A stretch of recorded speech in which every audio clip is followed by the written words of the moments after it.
ಅಭಿನವ ಭಾರತ ಪಾತ್ರಗಳ ನಡೆನುಡಿಯ ಸಮಸ್ಯೆಗಳು. ವೀಕ್ಷಕರೇ, ಆತ್ಮೀಯರೇ, ಅಭಿನವ ಭಾರತ ಮಹಾಭಾರತ ಎಂದೆಂದು ನಿತ್ಯ ನೂತನ ಅಭಿನವ ಭಾರತ ಪಾತ್ರಗಳ ನಡೆನುಡಿಯ ಸಮಸ್ಯೆಗಳು.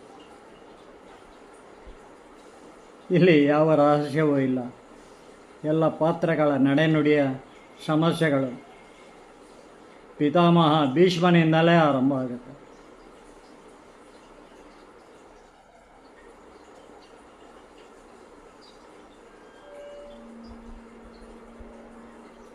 ಮುಂದುವರಿಸ್ತಾ ಇದ್ದೀನಿ, ಕೇಳಿ.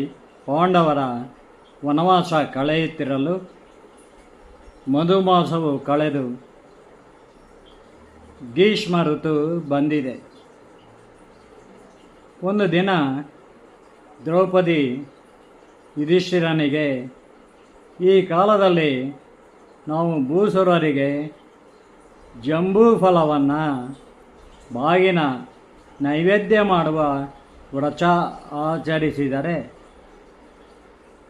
ಜಂಬೂ ಫಲ ಬಾಗಿನ ನೈವೇದ್ಯ ಮಾಡುವ ವ್ರತವನ್ನು ಆಚರಿಸಿದರೆ ನಾವು ಕಳೆದುಕೊಂಡ ಭೂ ಸಂಪತ್ತಿನ ರಾಜ್ಯ ಪ್ರಾಪ್ತಿಯಾಗುವುದೆಂದೇ ಋಷಿಗಳು ಹೇಳುತ್ತಿದ್ದಾರೆ. ವ್ರತಾಚರಣೆಯಲ್ಲಿ ಜಂಬೂ ನೇರಳೆ ಹಣ್ಣಿನ ನೈವೇದ್ಯವಾಗದೆ ನಾನು ಊಟ ಮಾಡುವಂತಿಲ್ಲ ಎಂದು ಹೇಳಿದ್ದಾಳೆ ದ್ರೌಪದಿ. ಯುಧಿಷ್ಠಿರನು ತಡಮಾಡದೆ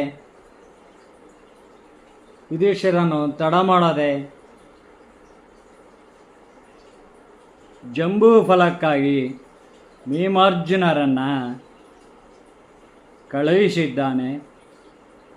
ಅವರು ಎಲ್ಲೆಲ್ಲಿ ಹುಡುಕಿದರೂ ಅದು ಕಾಣಸಿಗಲಿಲ್ಲ. ದ್ರೌಪದಿಯ ವ್ರತವೂ ಪೂರ್ಣವಾಗದೆ ಅವಳು ಊಟ ಮಾಡುವಂತಿಲ್ಲ. 5 ದಿನಗಳಿಂದ ಉಪವಾಸದಲ್ಲೇ ಇದ್ದಾಳೆ. ಭೀಮನು ಛಲ ಬಿಡದೆ ಹುಡುಕಾಟ ನಡೆಸಿದ್ದಾನೆ. ಅಂತೂ ಒಂದು ದಿನ ಜಂಬೂ ಫಲ ವೃಕ್ಷವು ಕಾಣಿಸಿತು.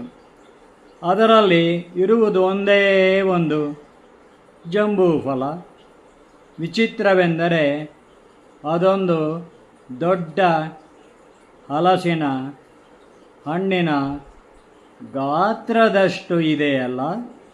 ಆ ಮರವು ಕಣ್ವ ಋಷಿಯ ಆಶ್ರಮಕ್ಕೆ ಸೇರಿದೆ. ಕಣ್ವ ಋಷಿಯನ್ನು ಕೇಳೋಣವೆಂದರೆ ಅವನು ಕಣ್ಮುಚ್ಚಿ ತಪಸ್ಸಿಗೆ ಕುಳಿತಿದ್ದಾನೆ. ಈ ವಿಚಿತ್ರವಾದ ಫಲದಿಂದ ಅವರಿಗೆ ಪ್ರಯೋಜನ ಏನು ಎಂದು ಭೀಮಸೇನನು ಆ ಮರವನ್ನು ಹತ್ತಿ ಜಂಬೂ ಫಲ ಕಿತ್ತು ತಂದಿದ್ದಾನೆ. ಅದನ್ನು ನೋಡಿದ ಯುಧಿಷ್ಠಿರನು, ಭೀಮಾ, ಇದು ಎಂಥ ವಿಚಿತ್ರ ಜಂಬೂ ನೇರಳೆ ಹಣ್ಣು ಎಂದು ಉದ್ಗಾರ ತೆಗೆದಿದ್ದಾನೆ. ದೌಮ್ಯರನ್ನು ಕೇಳಿದರು, ಅವರಿಗೂ ಅರ್ಥವಾಗದೆ ಇದೆ. ಕಾಲಜ್ಞಾನವನ್ನು ಬಲ್ಲ ಸಹದೇವನು ಕಣ್ವಾಶ್ರಮದ ಜಂಬೂ ವೃಕ್ಷವು ವರ್ಷಕ್ಕೊಂದು ಹಲಸಿನ ಹಣ್ಣಿನ ಗಾತ್ರದ ಜಂಬೂ ಫಲ ಬಿಡುವುದು. ಕಣ್ವ ಋಷಿ ಆ ಫಲವನ್ನು ಕಿತ್ತು ಸೇವಿಸಿ ತಪಸ್ಸಿಗೆ ಕುಳಿತರೆ ಹೇಳುವುದು 1 ವರ್ಷ ಕಳೆದ ಮೇಲೆ. ಆಗ ಅವನು ಕಣ್ತೆರೆದಾಗ ಆ ಜಂಬೂ ಫಲ ಮರದಲ್ಲಿ ಕಾಣಿಸದಿದ್ದರೆ ಅದನ್ನು ಕಿತ್ತವರನ್ನು ಕ್ಷಮಿಸುತ್ತಾನೆ. ಆ ಜಂಬೂ ಫಲ ಕಿತ್ತವರನ್ನು ಶಪಿಸುತ್ತಾನೆ. ದ್ವಾಪರ ಕಾಲದಲ್ಲಿ ಹೇಗಿದ್ದರು ಋಷಿಗಳು? ಶಾಪ ಕೊಡಲು ಶಕ್ತರು, ಅನುಗ್ರಹಿಸಲು ಸಮರ್ಥರೂ ಆಗಿದ್ದರು. ಭಾರತ ಋಷಿ ಮಹರ್ಷಿಗಳ ತಪೋಭೂಮಿ, ಜಗತ್ತಿಗೆ ನಾಗರಿಕತೆ ಕೊಟ್ಟ ಪುಣ್ಯಭೂಮಿ ವೀಕ್ಷಕರೇ ಎಂಬುದನ್ನು ನಾವು ಮರೆಯಬಾರದು. ಕಾಲಜ್ಞಾನವನ್ನು ಬಲ್ಲ ಸಹದೇವನ ಕಣ್ವಾಶ್ರಮದ ಜಂಬೂ ವೃಕ್ಷವು ವರ್ಷಕ್ಕೊಂದು ಹಲಸಿನ ಹಣ್ಣಿನ ಗಾತ್ರದ ಜಂಬೂ ಫಲ ಬಿಡುವುದು. ಕಣ್ವ ಋಷಿ ಆ ಫಲವನ್ನು ಕಿತ್ತು ಸೇವಿಸಿ ತಪಸ್ಸಿಗೆ ಕುಳಿತರೆ ಏಳುವುದು 1 ವರ್ಷದ ಕಳೆದ ಮೇಲೆ. ಆಗ ಅವನು ಕಣ್ಣು ತೆರೆದಾಗ ಆ ಜಂಬೂ ಫಲ ಮರದಲ್ಲಿ ಕಾಣಿಸದಿದ್ದರೆ ಅದನ್ನು ಆ ಫಲವನ್ನು ಕಿತ್ತು ಸೇವಿಸಿ ತಪಸ್ಸಿಗೆ ಕುಳಿತರೆ ಏಳುವುದು 1 ವರ್ಷದ ಕಳೆದ ಮೇಲೆ. ಆಗ ಅವನು ಕಣ್ಣು ತೆರೆದಾಗ ಆ ಜಂಬೂ ಫಲ ಮರದಲ್ಲಿ ಕಾಣಿಸದಿದ್ದರೆ ಅದನ್ನು ಕಿತ್ತವರನ್ನು ಶಪಿಸುತ್ತಾನೆ ಎಂದು ಹೇಳಿದ್ದಾನೆ ಸಹದೇವ. ಅದಾಗಲೇ ಆ ಜಂಬೂ ನೇರಳೆ ಹಣ್ಣಿನ ನೈವೇದ್ಯದಿಂದ ದ್ರೌಪದಿಯ ವ್ರತಾಚರಣೆ ಮುಗಿದಿದೆ. ಕಣ್ವ ಋಷಿ ನೋಡಿದರೆ ಅವನ ಉಗ್ರ ಕೋಪಕ್ಕೆ ಗುರಿಯಾಗುವೆವು. ಈಗ ಏನು ಮಾಡಲು ಸಾಧ್ಯ? ಜಂಬೂ ನೇರಳೆ ಹಣ್ಣನ್ನು ಕೊಂಡೊಯ್ದು ಅದರ ಮರದ ರೆಂಬೆಯ ತೊಟ್ಟಿಗೆ ಎಂದಿನಂತೆ ಸೇರಿಸಲು ಎಂತೂ ಸಾಧ್ಯ? ಪಾಂಡವರು ಪೇಚಾಡಿದ್ದಾರೆ. ಯುಧಿಷ್ಠಿರನು, ದ್ರೌಪದಿ, ನಮಗೆ ಕೃಷ್ಣನೇ ಆಪದ್ಬಾಂಧವ ಅಲ್ಲವೇ? ನೀನು ನೆನೆದರೆ ಸಾಕು, ಬಂದೇ ಬರುತ್ತಾನೆ ಎಂದಿದ್ದಾನೆ. ಆ ಕ್ಷಣವೇ ದ್ರೌಪದಿಯು, ಕೃಷ್ಣ, ನಮ್ಮ ಕಷ್ಟ ನಿನಗೆ ಅರಿವಾಗದೆ ಎಲ್ಲಿರುವೆ ಬಾ ಎಂದು ಕಣ್ಮುಚ್ಚಿ ತದೇಕ ಚಿತ್ತದಲ್ಲಿ ಧ್ಯಾನಿಸಿದ್ದಾಳೆ. ಆಕೆಯ ಮೊರೆ ಕೃಷ್ಣನಿಗೆ ಮುಟ್ಟದೇ ಇದ್ದೀತೆ. ಆ ಸರ್ವಾಂತರ್ಯಾಮಿ ಯೋಗೀಶ್ವರ ಶ್ರೀಕೃಷ್ಣನು ಗಾಳಿಯಲ್ಲಿ ಸುಗಂಧ ತೇಲಿ ಬಂದಂತೆಯೇ ತಂಗಿ ಕೃಷ್ಣೆಯ ಎದುರಿಗೆ ಬಂದು ನಿಂತಿದ್ದಾನೆ. ಅವನನ್ನು ನೋಡಿದ ದ್ರೌಪದಿಯ ಕಣ್ಣುಗಳು ತುಂಬಿ ಬಂದಿವೆ. ಕೃಷ್ಣ ಹೇಳುತ್ತಾನೆ, ಕೃಷ್ಣೇ, ನಿನ್ನ ಕಷ್ಟ ನನಗೆ ತಿಳಿಯಿತು. ಜಂಬೂ ಫಲ ಬಾಗಿನ ಮೊರವೆತ್ತಿಕೋ. ಆ ಮರವನ್ನು ಮರದ ಕೆಳಗೆ ಇಟ್ಟು ನಿಮ್ಮ ಜೀವಕ್ಕೆ ಅನುಕೂಲ ಧರ್ಮ ಯಾವುದೆಂದು ಹೇಳಿ ಪ್ರಾರ್ಥಿಸಿರಿ. ಅದು ಆ ಹಣ್ಣು ಮರದ ರೆಂಬೆಯ ತೊಟ್ಟಿಗೆ ಸೇರಿಕೊಳ್ಳುತ್ತದೆ ಎಂದಿದ್ದಾನೆ. ದ್ರೌಪದಿಯು ಜಂಬೂ ನೇರಳೆ ಬಾಗಿನ ಮೊರದೊಂದಿಗೆ ಪಾಂಡವರೊಡನೆ ಆ ಮರದ ಕೆಳಗೆ ಬಂದು ನಿಲ್ಲಲು ಕೃಷ್ಣನು, ನೀನೂ ಬದುಕು, ನನ್ನನ್ನೂ ಬದುಕಲು ಬಿಡು ಎಂಬ ಜೀವ ಧರ್ಮ ಕುಟುಂಬದಲ್ಲಾಗಲಿ ಸಮಾಜದಲ್ಲಾಗಲಿ ಎಲ್ಲರಿಗೂ ಒಂದೇ. ಆದರೂ ಪ್ರತಿಯೊಬ್ಬರು ಅವರ ನಡೆನುಡಿಗಳು, ಪ್ರತಿಯೊಬ್ಬರ ನಡೆನುಡಿಗಳು, ಬದುಕುವ ರೀತಿಯು ಬೇರೆ ಬೇರೆಯೇ. ಅದು ಅವರವರ ಜೀವಕ್ಕೆ ವಿಹಿತವಾದ ಅನುಕೂಲ ಧರ್ಮದಂತೆಯೇ. ಈಗ ನಿಮ್ಮ ಅನುಕೂಲ ಧರ್ಮ ಏನೆಂದು ಹೇಳಿದರೆ, ಈ ಜಂಬೂ ನೇರಳೆ ಫಲವು ಮೇಲೇರುತ್ತಾ ಹೋಗಿ ಮರದ ರೆಂಬೆ ತೊಟ್ಟನ್ನು ಸೇರಿಕೊಳ್ಳುತ್ತದೆ ಎಂದಿದ್ದಾನೆ.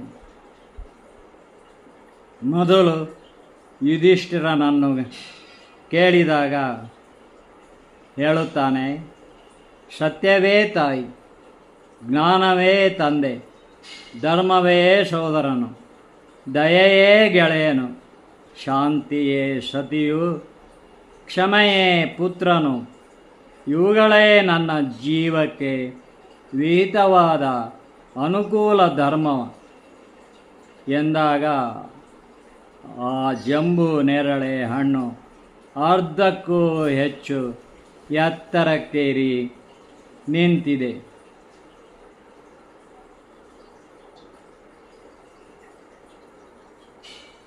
ಭೀಮಸೇನ ಹೇಳುತ್ತಾನೆ, ನನಗೆ ಪರಸ್ತ್ರೀಯರು ತಾಯಿ ಸಮಾನರು, ಪರಧನ ಮಣ್ಣಿನಂತೆಯೇ. ನನಗೆ ದೈವದತ್ತ ಬಾಹುಬಲವು ನನ್ನ ಜೀವಕ್ಕೆ ವಿಹಿತವಾದ ಅನುಕೂಲ ಧರ್ಮವಾಗಿದೆ. ಜಂಬೂ ನೇರಳೆ ಫಲವು ಇನ್ನೊಂದಷ್ಟು ಎತ್ತರಕ್ಕೇರಿ ನಿಂತಿದೆ. ಭೀಮನ ಮಾತಿನಿಂದ ಅರ್ಜುನ ಹೇಳುತ್ತಾನೆ, ಧರ್ಮಯುದ್ಧ ಮಾಡುವುದೇ ನನ್ನ ಜೀವಕ್ಕೆ ವಿಹಿತವಾದ ಅನುಕೂಲ ಧರ್ಮ ಎನ್ನುತ್ತಾನೆ ಅರ್ಜುನ. ಜಂಬೂ ನೇರಳೆ ಹಣ್ಣು ಮತ್ತೊಂದಿಷ್ಟು ಎತ್ತರಕ್ಕೇರಿ ನಿಂತಿದೆ. ನಕುಲನು ಪ್ರಾಣಕ್ಕಿಂತಲೂ ಆತ್ಮಗೌರವ ಕಾಪಾಡಿಕೊಳ್ಳುವುದೇ ನನ್ನ ಜೀವಕ್ಕೆ ವಿಹಿತವಾದ ಅನುಕೂಲ ಧರ್ಮ ಎಂದಿದ್ದಾನೆ ನಕುಲ. ಜಂಬೂ ನೇರಳೆ ಫಲವು ರೆಂಬೆ ಹತ್ತಿರಕ್ಕೆ ಏರಿದೆ. ಸಹದೇವನು, ಈ ದೇಹವು ಶಾಶ್ವತವಲ್ಲ, ಬಾಳಿ ಬದುಕುವ ಹೋರಾಟದಲ್ಲಿ ಸತ್ಸಾಧನೆಯೇ ಶಾಶ್ವತ. ಅದು ಇಹಕ್ಕೂ ಪರಕ್ಕೂ ಶ್ರೇಯಸ್ಕರವೇ. ಅದೇ ನನ್ನ ಜೀವಕ್ಕೆ ವಿಹಿತವಾದ ಅನುಕೂಲ ಧರ್ಮ ಎಂದಿದ್ದಾನೆ ಸಹದೇವ. ಹಣ್ಣು ಮೇಲೇರಿತು, ತೊಟ್ಟು ಸೇರಲು ಸ್ವಲ್ಪ ಅಂತರದಲ್ಲೇ ನಿಂತಿತು.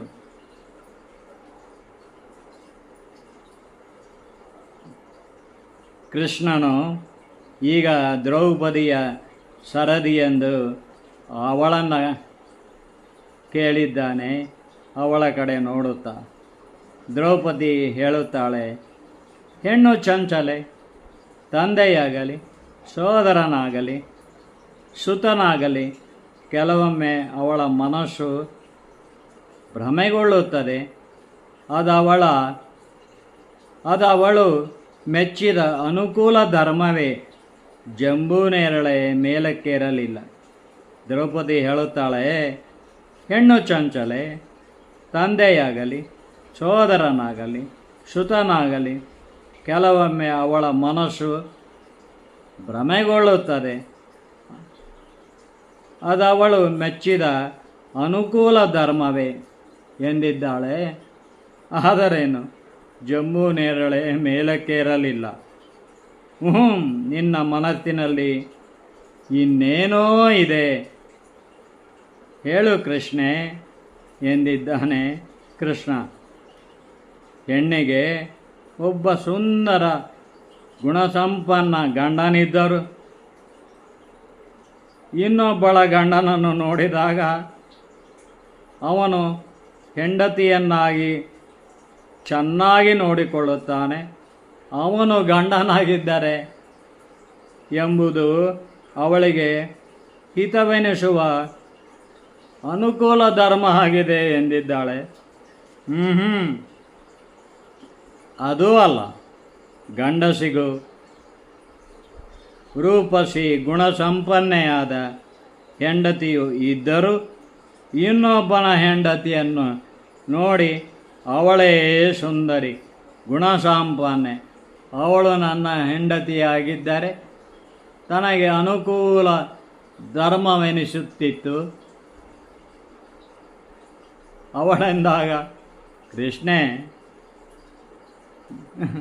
ಇದು ಸಾಮಾನ್ಯವಾಗಿ ಎಲ್ಲರಲ್ಲೂ ಇರುವ ಗುಣಧರ್ಮ.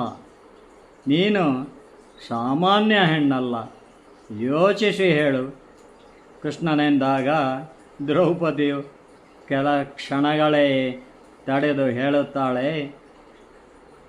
ಪ್ರಪಂಚದಲ್ಲಿ 100ಕ್ಕೊಬ್ಬ ಶೂರನಿರುತ್ತಾನೆ, 1000ಕ್ಕೊಬ್ಬ ವಿದ್ವಾಂಸನಿರುತ್ತಾನೆ, ಒಳ್ಳೆಯ ಮಾತುಗಾರನೋ